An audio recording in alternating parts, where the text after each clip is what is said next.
Hablemos de cierres, empresa en marcha y frecuencia de información. Muchas veces cuando nosotros abordamos el tema del cierre contable y por ahí cierre tributario, cierre logístico, cierre laboral, no sé, tantos cierres que hay por ahí, ahora un poco se han entrecortado. Estos cierres hacen que nosotros nos enfoquemos como contadores y veamos cuál es el impacto del tema sobre nuestro proceso contable. Lamentablemente, para todas aquellas personas que no aplican norma internacional de contabilidad número 1 y por lo tanto, ¿qué es lo que le va a suceder a aquel colega que no aplica la NIC 1? No me está presentando un juego de estados financieros, lo más probable es de que estas dos situaciones que te comento en el día a día no se estés abordando adecuadamente. Puede pasarle un MIPE tributario, puede pasarle un régimen general, lo que tú quieras, pero hay que tener en consideración las reglas. Empresa en marcha y frecuencia de información.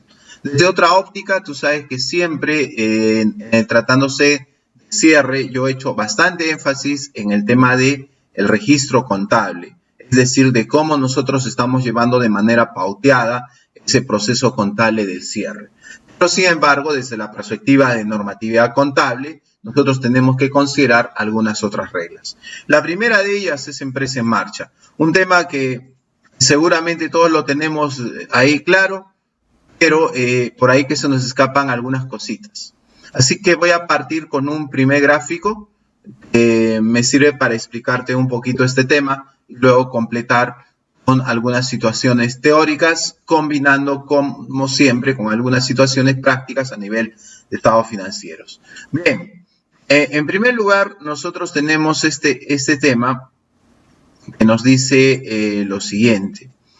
Cuando vamos a revisar el tema de un negocio, usualmente lo asociamos a una persona jurídica, nosotros vamos a tener que tener en consideración la vigencia de ese negocio. De allí haya uno de los mayores problemas cuando nosotros queramos aplicar esto a una persona natural. Estimado amigo, una persona natural puede trabajar bajo el RUS, puede trabajar bajo el RER, pero en el caso ya de MIPE tributario y en el caso de régimen general, en el caso de una necesidad de trabajar con lo que es la información financiera, la situación totalmente cambia. El primer requisito que nosotros tenemos es conocer la vigencia del negocio. A veces nosotros vamos de frente llevando una contabilidad y la vigencia de tu negocio no lo sabemos. Para ello, nosotros nos vamos al testimonio de constitución de esa persona jurídica y dentro de ese testimonio lo más probable es que veamos lo que es usual, que esa empresa, esa persona jurídica tiene una vigencia limitada. Es decir, es una línea, la primera línea que tú estás viendo ahí, la línea negra ahí, es al infinito. No hay mayor problema. Pero,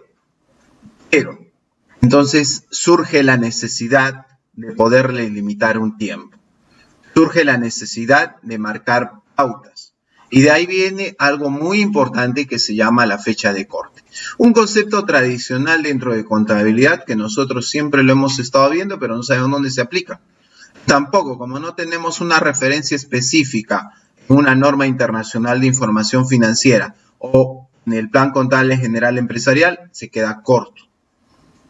Yo necesito, si sé que la empresa es una línea infinita, yo necesito marcar una flecha para marcar el inicio y el fin de un periodo. El periodo es indispensable. ¿Por qué? Para poder analizar un detalle muy importante.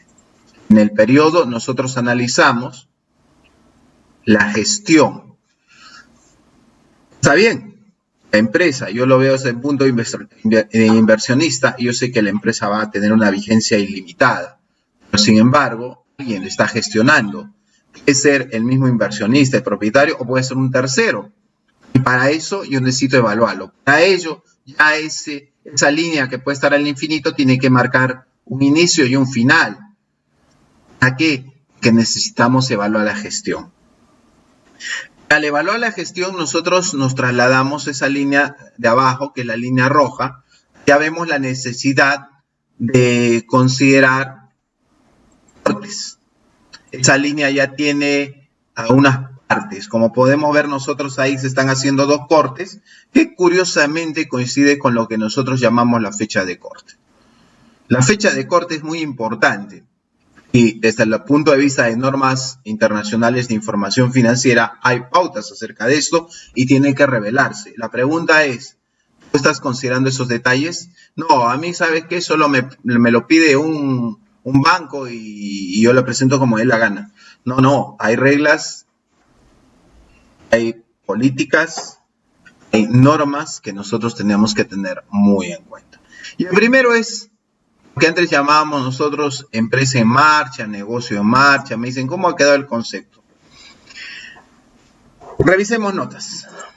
Antes de entrar a este tema más detallado, revisemos notas. Ahí viene el problema. Usted, colega, no presenta notas. No, yo no presento notas. Pues, lamentablemente, no va a poder trabajar de forma adecuada la información que le puede estar requiriendo su cliente. No, yo solamente preparo mi balance y mi estado de ganancias y pérdidas. Pues entonces yo no sé, a lo largo de esa línea de tiempo, dónde inicia y dónde termina. Y esto nosotros lo vemos por ejemplo, cuando vemos la nota 1. Antecedentes y actividad económica. ¿No? Empresa, sociedad anónima, delante de la compañía, se constituyó en Perú el 2 de noviembre del 2000. Inició actividades comerciales a partir del 20 de agosto del 2004. ¿Por qué habrá pasado eso? No lo sabemos. Los accionistas de la compañía al 31 de diciembre de 2019-2018 se detallan en la nota 18, que bueno, aunque ese es otro tema. El domicilio legal queda en tal lugar. Pero qué importante, ¿no? Que siempre nosotros preguntamos cuándo es la fecha de inicio de actividades. Dicen, bueno, cuando lo constituyeron. No, es cuando inicia actividades comerciales. Y eso lo vemos en notas. ¿No? Y eso lo vemos en notas. Usted ha marcado eso dentro, ha elaborado, ¿cuántos casos tiene? 3, 4 casos de estados financieros, ¿sí? ¿De clientes? ¿O está llevando la contabilidad de una empresa? Y usted comenta eso a los usuarios de información. Claro, yo sé que sí lo hace porque prepara notas. Y si no prepara notas, ahí vienen los problemas. Ahí vienen los problemas. Mira, pero sin embargo, no necesariamente todo va a coincidir en el mundo de lo anual. No siempre va a ser así, y hay que tener el debido cuidado, porque muchos colegas también dicen, seguro Dionisio ahí lo está trabajando todo de forma anual. Claro, es excelente. Pero sin embargo, nosotros sabemos que existen otras normas, como es el caso de la norma internacional de contabilidad número 34, nos habla de estados financieros, nos habla de información intermedia. Recuerda que desde el punto de vista de presentación, nosotros tenemos 2. Anual, menor que el anual. ¿Quién te dijo que es anual? Las normas internacionales de contabilidad dicen que tiene que ser un año. Esto vamos a averiguar en un momento más. Por ejemplo, cuando se presenta información financiera intermedia, lo más probable es que no sea auditada. Y esto, mira, este caso que te lo estoy mostrando aquí se refiere a información que se presenta en una empresa a la Superintendencia del Mercado de Valores. Dice no auditado, el nombre de la empresa, estados financieros separados, al 30 de septiembre del 2019 y al 31 de diciembre del 2018. Perfecto. Estamos viendo que se trata de información financiera intermedia. ¿Cómo saber qué es información financiera intermedia? Porque a lo mejor tú recién estás comenzando a aterrizar con tu balance y tu estado de ganancias y pérdidas, pero mira, te estás perdiendo de varias cosas. Observa, por ejemplo, cómo en una nota distinguimos rápidamente de que no se trata de algo anual, sino es algo diferente. En este caso, como tú puedes leer, nos dice la base, voy a ampliar un poquito, hay unos colegas me dicen no se lee ya. Esa, dice. Ok, nos dice, base para la preparación y presentación, resumen de políticas contables significativas. Nos dice lo siguiente, Las principales políticas contables aplicadas en la preparación de los estados financieros separados se detallan a continuación. Las políticas han sido aplicadas uniformemente en todos los años presentados, a menos que se indique lo contrario. Pero espera, en la parte de arriba me dice 30 de septiembre y 31 de diciembre. ¿Qué pasó ahí? El que estamos hablando de información financiera intermedia. Y cuando tú encuentras el concepto de información financiera intermedia que es tocado en la NIC número 34, fíjate cómo cambia. Mira la base de presentación. Dice, estos estados financieros interinos condensados del periodo de 3 meses terminados al 30 de septiembre del 2019 han sido preparados de conformidad con las normas internacionales de información financiera. Los estados financieros interinos condensados deben ser leídos junto con los estados financieros anuales. ¿Te das cuenta? Yo pensé que cuando tú hablabas de estados financieros intermedios era el que se preparaba cada 3 meses, ¿no? No es cada 3 meses, ahí varía las reglas. Hay uno que hace cada 3 meses, va a haber alguno que va a ser acumulado, otro que va a ser comparativo con el anual. Por eso nos establecen las reglas claras una norma internacional de contabilidad, en este caso una NIC, la NIC número 34. Bueno, que eso lo vamos a ir comentando a lo largo de estas sesiones, que estamos nosotros en estas sesiones en vivo. Pero un dato fundamental, ¿sabías tú que habían estados financieros condensados? Que si yo leo la expresión condensada, refiero a información financiera intermedia. Y que intermedia, necesariamente a nivel de pauta, hay que tener mucho cuidado porque no solamente son 3, 6, 9, o puede ser acumulado, como es el tema comparativo. No se sabe cómo es, ¿no? Hay que tener el debido cuidado. Bien, seguimos avanzando entonces. Veamos un poco de teoría, que siempre es indispensable conocer. Vamos a referirnos, en este caso, a la norma internacional de contabilidad número 1, ¿ya? Esta norma internacional de contabilidad número 1, que siempre referencia, 2 NICs, 2 normas internacionales, sí, con C lo dije, 2 NIC hay que tener en cuenta para preparar información financiera. La NIC número 1 y la NIC número 34. Pero, si bien es cierto, hace una referencia a todo este tema, lo que es estados financieros, hay que tener mucho cuidado que trae a colación la clasificación de los estados financieros. Una cosa es decir estados financieros y otra cosa es decir existen, en efecto, en cualquier curso que nosotros tenemos de elaboración, preparación de información financiera, se nos presenta una clasificación. Y de ahí viene nuestro primer problema. Mira, norma internacional de contabilidad número 1, por supuesto.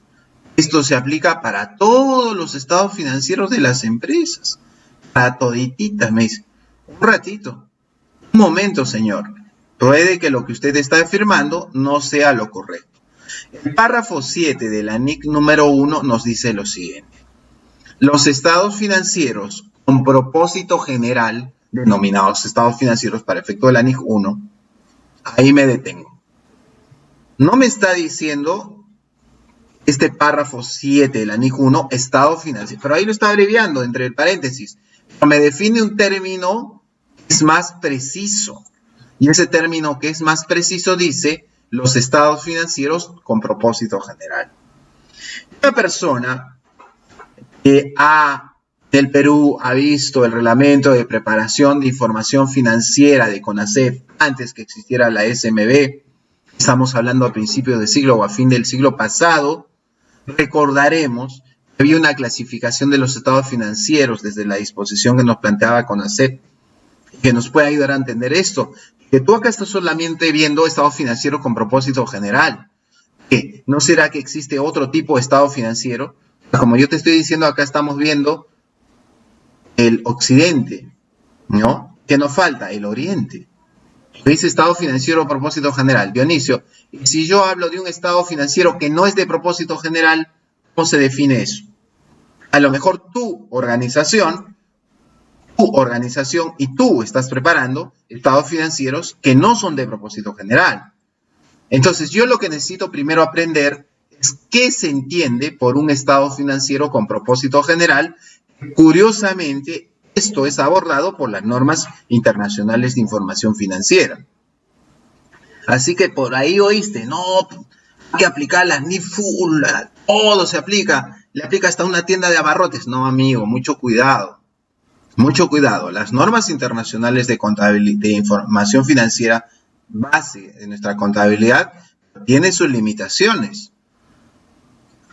¿Qué? ¿No se aplicaba a todos los estados financieros? No se aplica a todos. De hecho, esto, lo que estamos viendo aquí, solamente aplica a estado financiero de propósito general. ¿Y qué cosa es un estado financiero de propósito general? Queda la definición. Son aquellos que pretenden cubrir las necesidades de usuarios, no están en condiciones de exigir informes a la medida de sus necesidades específicas de información. Entonces si yo aplico NIF y elaboro información financiera bajo NIF, porque esto se destina para usuarios, no pueden pedir un determinado marco, un determinado cuadro de información. Existen, tú que me estás viendo, tú preparas estados financieros con propósito específico, claro que sí. El mejor ejemplo es cuando haces tu formulario virtual, la declaración anual del impuesto a la renta, o cuando preparas un reporte que te está pidiendo el banco. Eso se llama estado financiero de propósito específico. También puede haber otras situaciones, como la que vamos a ver en casuística en un momento más, como cuando una empresa está en liquidación, cuando una empresa va a pasar por un proceso de transformación. Entonces la situación cambia radicalmente. Hay que tener mucho cuidado, por eso siempre en normas internacionales de información financiera hay que conocer el alcance de la norma. ¿No? Por ejemplo, yo te reto a que veas el BCP, el Banco de Crédito del Perú, que aplica NIF. O Mitsui, por ahí estaba revisando el caso Mitsui, por ejemplo, pues se aplica NIF. No puede ser, estas empresas que no apliquen Prosegur, Hermes, las que transportan valores, los carros blindados, ¿aplican NIF? No, pues no. Aplican primero estándares locales, estándares que te da la SBS, y de manera supletoria para completar te aplican PCGA, principios de contabilidad generalmente aceptados. Se entiende que son NIF oficializadas en el Perú. A veces pueden ser un poquito diferentes en algunos casos en el tiempo con respecto a las NIF emitidas en el JASB. Entonces son situaciones que nosotros tenemos que manejar. Esas situaciones tienen que manejarlas. Entonces mira todos los puntos que hay que tener en consideración. Entonces, aplicando NIF, conociendo la restricción, sabiendo aplicar en cada una de las situaciones. Lo que sí es mínimo, yo creo, es de que sí, es que disculpa, yo presento un caso de MIPE tributario, llevo contabilidad MIPE tributario, pues elabórame estados financieros, elabórame bajo NIC número 2, ¿ya? Perdón, bajo NIC número 1, aplícame las NIF, ¿ya? ¿Y qué más hago? Me dice, prepárame las notas a los estados financieros. Lamentablemente muchos colegas no les gusta preparar notas a los estados financieros. Y ahí vienen sus problemas conceptuales, ¿no? Bien, entonces vamos a entrar a avanzar un poquito más dentro del tema. ¿Te acuerdas que te comentaba que estábamos viendo el tema de negocio en marcha? Había puesto unas flechas, unos gráficos, ¿no? Y entonces te quería ver esto, sí. A veces nosotros presuponemos que se cumple el famoso negocio en marcha, empresa en marcha, no sé cómo dice la NIF, ahí la vamos a ver. Sin embargo, vamos a presentar también casuísticas acerca de las restricciones que hay que tener en consideración. Entonces, colegas, miren, este tema ya estamos subiendo un poquito más de nivel. Mira, con algo tan básico como tenemos que tener las consideraciones respectivas. A nivel doctrinario, si es que nosotros no sabemos trabajar, hay que tener cuidado. Entonces, pero esto que estás comentando afecta a cientos. No afecta a cientos. Afecta a preparación de información financiera. Y ahí viene el pequeño detalle cuando nosotros trabajamos en contabilidad. Habrá cosas que sí afectan a registro y habrá cosas que afectan a nivel de preparación, elaboración de estados financieros y de notas. El tema es que hay que manejar esos mundos. Vamos con el párrafo 25 de la NIC número 1. Estamos viéndolo acá. Dice lo siguiente. Al elaborar estados financieros. ¿Esos son todos los estados financieros? No. Eso te mostré hace un momento. La restricción. Es solamente elaborar estados financieros de propósito general. Por lo tanto, cuando tú agarras a 1, 2, 3 personas que están aspirando a ingresar a tu estudio contable, o tú eres contador jefe, quieres analizar un analista, una persona que ha egresado de contabilidad acerca de este tema, decimos, cuando la norma internacional de contabilidad número 1 hace referencia a estados financieros, son todos los estados financieros, ¿no? Sí, todos, no, falso. Solamente son los estados financieros de propósito general y ya lo habíamos descrito hace un momento. Bien, dice, al elaborar estados financieros, la gerencia evaluará la capacidad que tiene una entidad para continuar en funcionamiento. Lo que se llama empresa en marcha. No se llama empresa en marcha, se llama negocio en marcha, creo. A ver, vamos a ver. Dice, una entidad elaborará los estados financieros bajo la hipótesis de negocio en marcha. ¿Por qué hacemos referencia a una hipótesis? Seguramente los contadores se la quieren dar de investigadores, gente que elabora tesis, ¿no? La hipótesis. No, estamos hablando de que los estados financieros que tú presentas de tu empresa trabajan en función de negocio en marcha. Es decir, tienen un propósito, estos estados financieros, sin un límite de tiempo. Entonces se supone que la empresa es eterna. Sí. Si tú vas a leer los estados financieros de una empresa, no vas a encontrar negocio en marcha, empresa en marcha, porque se está suponiendo que tú aplicas esto, que la empresa va a tener vigencia en el tiempo. Y disculpa, y si no se cumpliera, ahí vamos a ver. Si no se cumple, ¿cómo es la cosa? ¿Ok? Bien. Entonces, hay algunos comentarios y en un momento más lo hago, no se preocupen. Ya, bien. Ok, menos que la gerencia pretenda liquidar. Por ejemplo, cuando rompo este principio de empresa en marcha, cuando la empresa va a liquidar, la gerencia estima liquidar la entidad o cesar su actividad. O bien no existe otra alternativa más realista, proceder en una de estas formas. Ya, perfecto. Entonces si leo con tu balance y con tu estado de ganancias y PR que no se llaman así, no me das nada, no me estás enseñando nada, no me estás mostrando nada. Yo no puedo evaluar negocio en marcha si es que me muestras esto. Me tienes que mostrar las notas. Leo las notas, no encuentro nada acerca de eso. Entonces yo supongo que estás bajo la hipótesis de negocio en marcha. Perfecto. Ya, ¿puede romperse este principio de negocio en marcha? Créeme que eso es más común de lo que tú crees. Hay muchas empresas que no aplican IFO, dice que lo aplican más o menos, que son negocios que están en el MIPE tributario, están en el régimen general, presentan su declaración anual y presentan varios escenarios que están rompiendo la hipótesis de negocio en marcha. Por lo tanto, deberían explicar a los usuarios de la información desde la perspectiva de NIC 1 acerca de no cumplimiento de negocio en marcha. Entonces, por ejemplo, la pregunta ahora sería, ¿qué estás llevando? ¿Cuántas contabilidades llevas? 10. ¿De las 10, las 10 cumplen negocio en marcha? Sí, por supuesto, claro que sí, seguro. Yo he visto que una de tus empresas tienen problemas para pagar unos préstamos, sí, que están debiendo a los trabajadores, ya como hace 2 años. ¿No? Como presenta solamente un balance y está ganas y pérdidas, nadie se da cuenta. Por eso se llama estados financieros. Son los 4 más las notas, por eso es muy importante. Ahora, incertidumbres, revelaciones y luego caso práctico. Entonces los comentarios. A ver.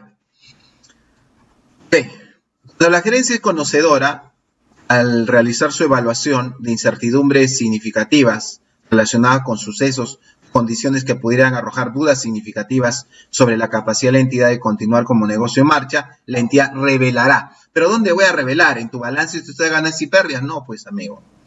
Quiere notas. Cuando una entidad no prepare estados financieros, mira, esto es muy importante, no prepare los estados financieros bajo la hipótesis de negocio en marcha, revelará este hecho, junto con las hipótesis sobre las que han sido elaborados y las razones por las que la entidad no se considera como un negocio en marcha. Hay un tema, antes de pasar a responder las preguntas, hay un tema bien bonito, un mito que afecta la preparación de información financiera aquí en Perú. Incluso los auditores a veces se saltan este tema.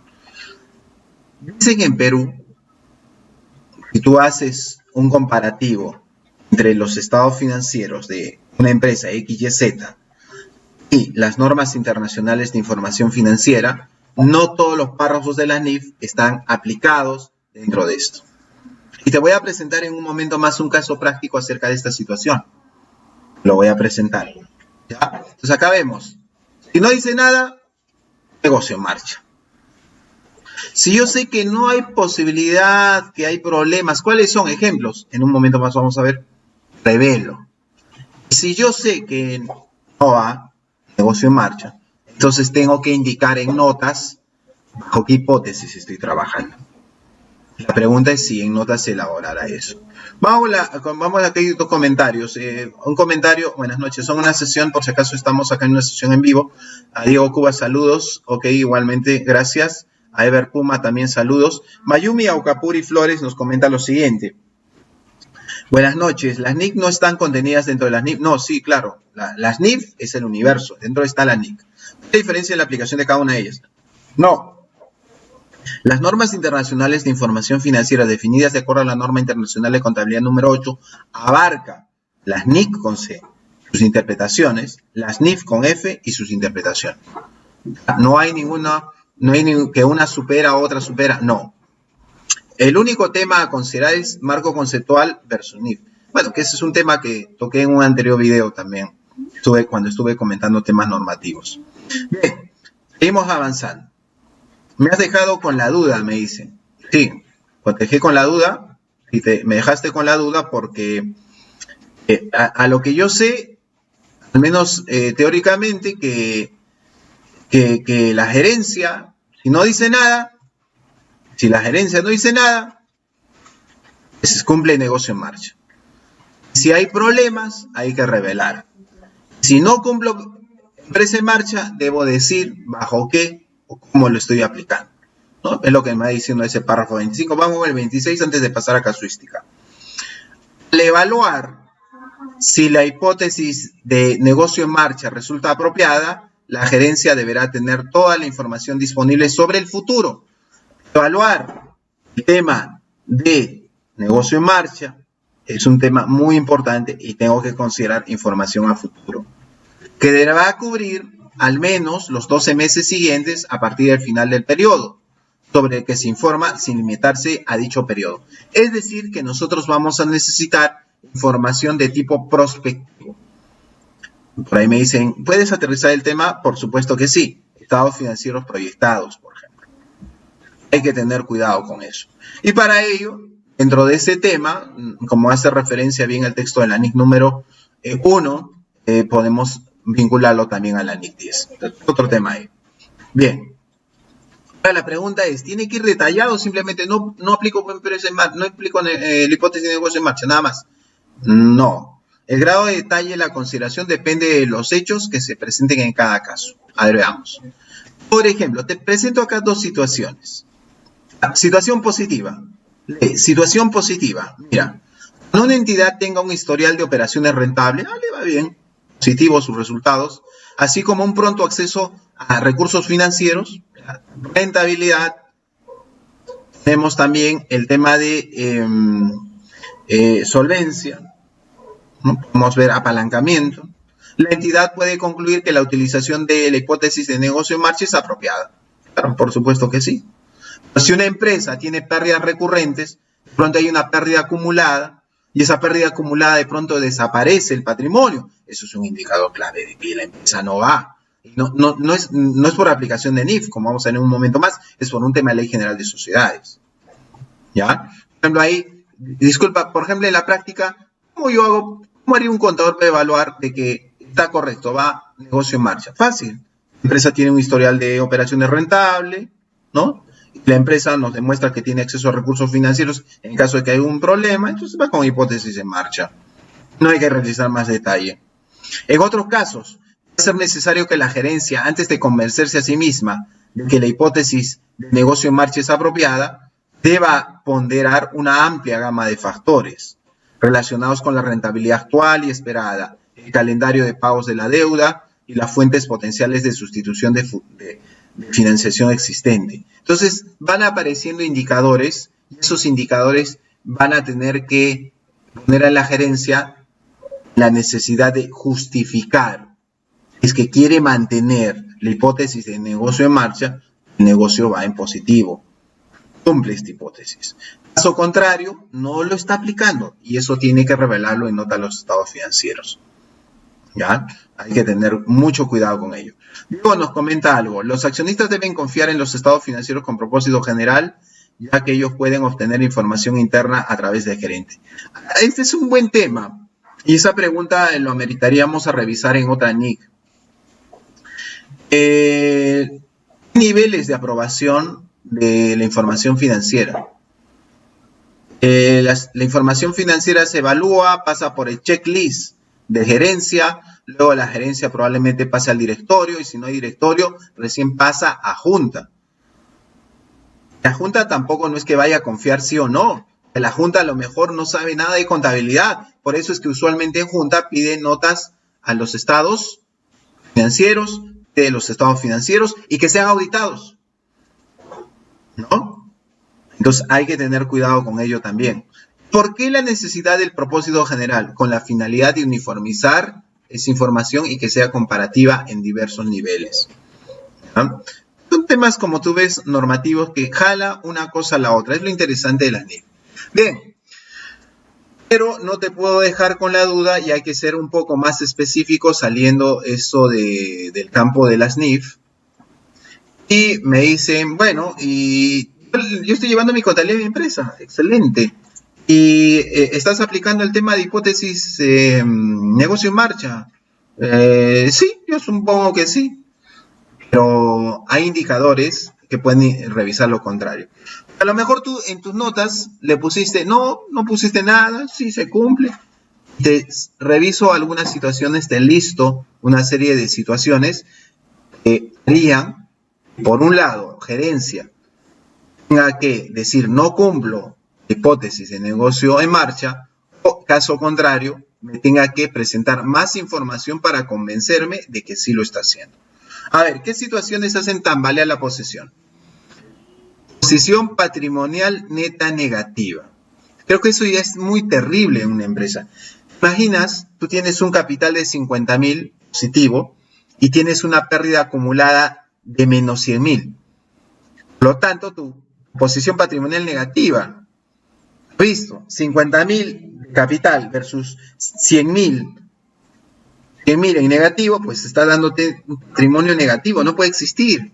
Es imposible que tú me digas que estás con negocio en marcha. Aquí en Perú eso es crítico. Vamos a ver la norma más adelante en Ley General de Sociedades. Otro indicador clave para evaluar ese tema es capital de trabajo negativo. ¿Te acuerdas capital de trabajo cómo es? Activo y pasivo. Pero Dionisio, hay empresas en las cuales el pasivo es mayor que el activo, pues. Entonces habría que ver otros elementos, por ejemplo, el tema de solvencia, apalancamiento.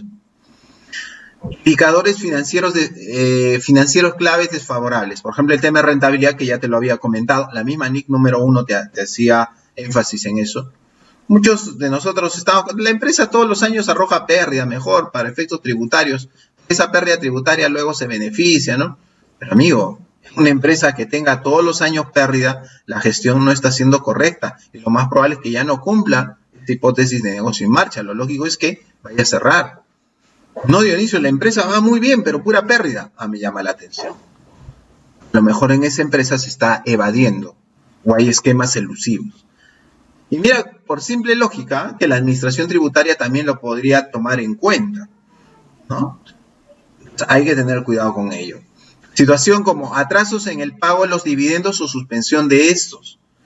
Se ha aprobado el pago de los dividendos, pero nos vamos dando cuenta, de pronto, esto no se cumple. Se está suspendiendo. ¿Por qué será? ¿Cuál es la razón? Entonces, puede ser un indicador de que no estemos bajo la hipótesis de negocio en marcha. Incapacidad de pagar al vencimiento a mis acreedores. Incapacidad de cumplir con los términos del contrato de los préstamos. Pueden ser situaciones pues, que revelen que la empresa no está bajo una hipótesis de negocio en marcha y tenga que mostrar eso claramente en notas a los estados financieros. Pero si tú no estás elaborando notas a los estados financieros, pues, ¿cómo lo vas a hacer? Por eso es importante de formación. Todos tienen que saber elaborar notas a los estados financieros. No, yo, la verdad, en mis casos, yo presento las declaraciones virtuales, declara fácil, con eso ya está suficiente. Además, no me pagan para más, me dice. Por cultura general, tiene que usted estudiar. Esto que le comento, tiene que saber hacerlo. Ahora, que su cliente no le pague, no le haya requerido, es otra cosa. A propósito, ¿te acuerdas del patrimonio negativo y todo el... La Ley General de Sociedades en el artículo 407 te plantea varias situaciones que son causas para la disolución de una empresa, liquidación y posterior extinción. Yo creo que acá en el Perú, al menos bajo la óptica de la Ley General de Sociedades, no vamos a encontrarnos una situación de capital negativo. Fíjate, 4, solamente el 4 te tocó, el indicador 4. Pérdidas reduzcan el patrimonio neto a una cantidad inferior a la tercera parte del capital pagado, salvo que sean resarcidas o que el capital pagado sea aumentado o reducido en cuantía suficiente. ¿No? El indicador pérdida capital es importante. Muchos casos nosotros vemos en la práctica, en el día a día, muchos casos que pérdida, sigo con pérdida. Yo me pregunto, oye, el capital, ¿cómo está? Ay, bien, gracias. Amigo, eso es un causal de disolución. ¿Tú no lo informaste? No, la empresa sigue funcionando. No, son situaciones y situaciones. Nosotros tenemos como profesionales que informar, ¿no? Y hay que tener el debido cuidado con ello. Mira, por ejemplo, te presento el caso de una empresa en liquidación. Situación que puede ser bastante interesante para que tú la abordes como caso de estudio. Y esto también lo puedes descargar de internet, puedes ir a Google y chequear esta información. ¿Ya? Es el caso de esta empresa en liquidación, la siguiente, como tú puedes observar. Es Rayón Industrial en liquidación. Obviamente, yo al usar esta expresión, ya claramente digo, esta empresa no cumple hipótesis de negocio en marcha. Pero la pregunta es si lo dice, que la norma dice que si no estoy cumpliendo hipótesis de negocio en marcha, tengo que decir bajo qué hipótesis estoy. Y a eso va mi comentario, porque muchos colegas lamentablemente no trabajan adecuadamente eso. Y más aún cuando una empresa está cerrándose, terrible. Pero bueno, es importante aprender. Veamos. Rayón Industrial, Sociedad Anónima en Liquidación, se constituyó en el Perú el 10 de octubre del 64. ¿Okay? La compañía cotiza sus acciones de inversión. De inversión, ojo, no las acciones, porque ya están liquidadas. Las acciones de inversión se entiende que son las acciones de los trabajadores. Antes teníamos acciones laborales, luego se convirtieron en acciones de inversión. Actividad económica. A la fecha, la compañía no realiza actividad económica alguna. En el pasado, su actividad económica estuvo orientada a la fabricación de plástico en forma primaria y caucho sintético. Por la Junta General de Accionistas, 28 de diciembre del 2000, la compañía acordó la disolución y liquidación de la sociedad al amparo del inciso 8 del artículo 407. El artículo 407 es un artículo bastante interesante que lo puedes ver en Ley General de Sociedades. En el caso del numeral 8, no es como el numeral 4 que toqué hace un momento, sino dice el numeral 8, que se está disolviendo por acuerdo de Junta General sin mediar causa legal o estatutaria. Entonces la empresa se está cerrando porque, bueno, la Junta lo dice y te le hace caso. Se nombra un liquidador, eso es normal, porque para una empresa que está en disolución, esa liquidación tiene que hacerse cargo de un liquidador. Luego, sucede algo bastante interesante en este caso particular, porque resulta que el liquidador renuncia, se nombra otra liquidadora, la otra liquidadora renuncia, se nombra un nuevo liquidador y está ahí, ¿no? Mira que todo se inició en el 2000, hablamos de referencia al 2016, 16 años después. Y lo único que me dice la nota es, al 31 de diciembre del 2016, la compañía no cuenta con personal empleado para el desarrollo de sus actividades. Actualmente la compañía se encuentra paralizada y en proceso de liquidación. Hubiera sido interesante que en esta nota que nos diga, o en la nota de, y no le he puesto la otra nota porque obviamente no había necesidad, nos dice que aplica principios de contabilidad generalmente aceptados, nos dice que aplica NIF, pero no nos dice que no está cumpliendo el principio, no, Dionisio, no es principio, dijo, no está cumpliendo la hipótesis de negocio en marcha. Entonces tiene que indicar cuál es. Ah, ya, no estoy en marcha, entonces estoy en liquidación. ¿Ah? Muy bien, entendible. Hay que tener cuidado con ello. Bien, entonces mira cómo eso se hace un tema bastante interesante y que siempre nosotros tenemos que tenerlo en consideración, que uno nunca sabe cuándo lo va a tener que aplicar. Y ojo, el proceso de disolución, liquidación y extinción, más allá de ser un tema netamente contable, es un tema que yo les diría está más que todo en el ámbito legal, ¿no? Y hay que tener cuidado con eso. Bien, para abordar el último tópico que estamos nosotros revisando aquí, es romper el mito, porque ya te mostré un caso, ¿te acuerdas? Hablamos de información financiera condensada, y te hacía referencia a la NIC número 34. Sí, pues, si bien es cierto, la NIC número 1 hace referencia a lo anual, no, claro, a mí me han enseñado que los estados financieros son 12 meses, me dicen. ¿Y dónde dice eso? Y el intermedio me han dicho que es menos de 12 meses. ¿Y dónde dice eso? Pues habrá que revisar la NIC número 1. Frecuencia de la información, pregunta, ¿todo es anual? Revisamos el párrafo 36 y párrafo 37. Fundamentales estos tópicos. Párrafo 36. Una entidad presentará un juego completo de estados financieros. Ese es el mensaje. Ese es el mensaje. Preséntame un juego completo de estados financieros. Sí, tú que me estás visualizando ahora. Que has acabado la universidad, que estás egresado, llevas un caso, una contabilidad pequeñita, grande. Prepárame siempre un juego completo de estados financieros. Somos obligados. ¿Ah? Incluyendo información comparativa, al menos anualmente. Ahí está, puede ser menos anualmente. Cuando una entidad cambie el cierre del periodo sobre el que informa, presente los estados financieros para un periodo contable superior o inferior a un año, revelará, además del periodo cubierto, los estados financieros, dos cosas. A ver, usualmente nosotros por razones de índole de costumbre, preparamos información financiera anual. Eso también alineado con el tema de la información tributaria que nos pide la administración tributaria a través de la declaración anual del impuesto a la renta. ¿Ya? Pero podría ser en un periodo superior, ¿sí? Por ejemplo, la leyenda dice, que no es una situación exactamente que vaya a aplicar en el Perú, por ejemplo, empresas vinculadas al sector agrícola, en el cual su ciclo operativo, ¿qué tan importante y potente es la palabra ciclo operativo? Nosotros también la consideramos para separar lo corriente de lo no corriente. Están acostumbrados ustedes al periodo de los 12 meses, pero no manejamos el tema del ciclo operativo. Si mi ciclo operativo de negocio es mayor a 12 meses, es un tema que podría justificar el hecho de que yo presente mis estados financieros por un periodo mayor. A veces las entidades usuarias requieren que sea anual. Esa podría ser una razón. Si yo sé que mi ciclo operativo de mi negocio son 15 meses, los estados financieros pueden ser a 15 meses. Pero en nota los estados financieros tendría que explicar dos cosas. La razón por la cual utilizo un periodo inferior o superior. Dos, el hecho que los importes presentados en estados financieros no son comparables.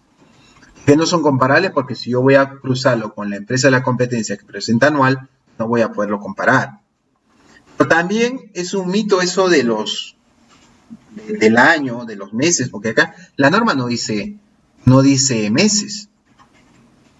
Dice que debes presentarlo al menos anualmente. Párrafo 37. Normalmente, una entidad prepara de forma coherente en el tiempo estados financieros que comprenden un periodo anual. No dice meses, dice un periodo anual. No obstante, determinadas entidades prefieren informar por razones prácticas sobre periodos de 52 semanas. La norma número 1 no prohíbe dicha práctica. ¿No? A nivel internacional, ahí está el tema de las 52 semanas, el tema de 53 semanas. Me dices, oye, eso es 52, 53, porque primera vez que lo escucho por ahí. Es un tema bastante interesante, porque se refiere al tema de corte para que calce exactamente el año con semana completa. Nosotros no tengamos, por ejemplo, este año no terminó en semana completa. Por ejemplo, a nosotros nos interesa 365 días y punto. Para efectos de algunos países, tienen que ser semanas completas. Es decir, el año, semana completa. Entonces, no considerar 53 semanas, mejor consideramos 52. Eso es que la norma internacional de contabilidad ve ese tema. Recuerda que es una norma internacional de contabilidad. No es una, ¿cómo se llama? No es una norma contable peruana. Eso también hay que tener mucho cuidado porque a veces hay colegas que se confunden y piensan que cuando nosotros hablamos de normas internacionales de información financiera, no, esas normas internacionales han sido elaboradas con la finalidad de que uniformicen la información de empresas que pueden estar en distintos países o también aquellas que son transnacionales. Hay que tener el debido cuidado. Okay. Muy bien, amigos, entonces hoy día hemos tocado un tema bastante normativo, hemos tratado de contrastar con algunas situaciones prácticas y también viendo la necesidad de que estas situaciones hay que ponerlas en el tintero y que nosotros como contadores estamos en la obligación de conocer, saberlas aplicar y saberlo decir. O sea, es bueno saber, como les decía en cierre, saber te cierro con la 8, el costo de ventas, cierro las cuentas de activo, pasivo, totalmente de acuerdo. Pero también nosotros tenemos que tener en consideración estas reglas, porque otra profesión no te lo va a decir. ¿Okay? Ten mucho cuidado. Muy bien. Entonces, para terminar, no te olvides que el día martes 21 de la próxima semana estamos aperturando 3 talleres virtuales. El taller virtual, cómo registrar correctamente sus operaciones en libros electrónicos con el... ahora vamos con el banner en orden, porque el banner está desordenado. A ver. El taller que tenemos nosotros en programación es el siguiente. Ahí está. Taller virtual. Cómo registrar correctamente sus operaciones con libros electrónicos en el PLE 5.1.5.0. El otro taller virtual, aplicación de la dinámica con el Plan Contable General Empresarial modificado 2019. Y el otro taller virtual que tenemos también, contabilidad de costos, enfoque Plan Contable NIFI tributario. Las hojas informativas donde está el temario detallado, donde está qué cosa vamos a hacer por cada uno de los talleres, se los podemos alcanzar, o si quieres lo puedes revisar en www.perugestion.org, o si no, en el WhatsApp, nos lo puedes pedir a través del WhatsApp 958-672-735. ¿Ya? Si acaso no son videoconferencias, ¿ya? Tú de acuerdo a tu tiempo vas destinando horario y de acuerdo a eso vas llevando tu taller virtual. Ok, muy bien amigos, entonces nos vemos para más adelante. Muchas gracias por su atención.